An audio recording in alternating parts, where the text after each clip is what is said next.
Il-Kumitat Organizzattiv tal-Konkors Kanzunetta Indipendenza fih dan il-Partit Nazzjonalista f'dawn l-aħħar sigħat nieda regolamenti u l-applikazzjoni għal dan il-konkors tal-kanzunetti bl-ilsim Malti li ma' applikazzjonijiet jagħlqu il-ġimgħa 30 ta' Awwissu fis-6 ta' filgħaxija. Dan il-konkors popolari, sinonimu mal-festi tal-indipendenza u li ilhom isiru għal 20 ta' snin, se jkun maqsum fuq żewġ festivals, wieħed iddedikat għall kbar u l-ieħor għat-tfal u żgħażagħ. L-applikazzjonijiet u regolamenti ta' żewġ konkorsi li se jiġu trasmessi live fuq net television jistgħu jinġabru mir-reception ta' Media.Link Communications. Iċ-Chairman tal-Kumitat Organizzattiv tal-Konkors, id-Deputat Robert Kutajjar, tagħna aktar tarif dwar konkors Kanzunetta Indipendenza Juniors. Konkors Kanzunetta Indipendenza Juniors se jkun riservat għat-tfal ta' bejn is-6 u l-15 il-sena. Id-differenza minn snin passati ser tkun illi fil-waqt li se jkollna l-eliminatorja u mbagħad jgħaddu 20 għall-finali, fil-finali il-premijiet se jkunu wkoll qed jiġu mogħtija anke skont l-etajiet differenti.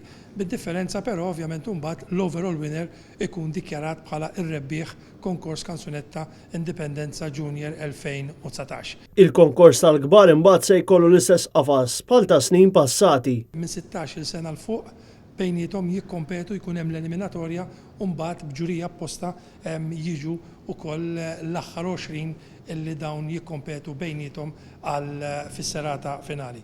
Il-ġurija se tkun komposta minn 5 ġudikanti fil-fażi preliminari u b'7 fil-fażi finali biex bekk waslu għal verdett finali tal-kanzunetti rebbieħa.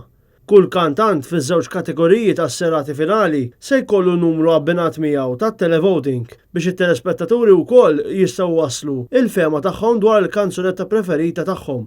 Minkejja li t-televoting mhux se jiddetermina l-għażla finali tar-rebbieħa, il-kantanti se jikkompetu wkoll għall-award tal-vot tal-pubbliku. Permezz ta' dan il-festival bħala Partit Nazzjonalista qegħdin nagħtu spazju lit-tfal, liż-żgħażagħ u kantanti wkoll promettenti li qed intuhom ukoll pjattaforma fejn jistgħu wkoll allura joħorġu l-aħjar tagħhom f'dak li għandu x'jaqsam mill-lat mużikali. Qegħdin nagħtu importanza wkoll lil-lingwa Maltija. Dan huwa wieħed mill-ftit festivals illi jsiru f'pajjiżna diski oriġinali bil-lingwa Maltija.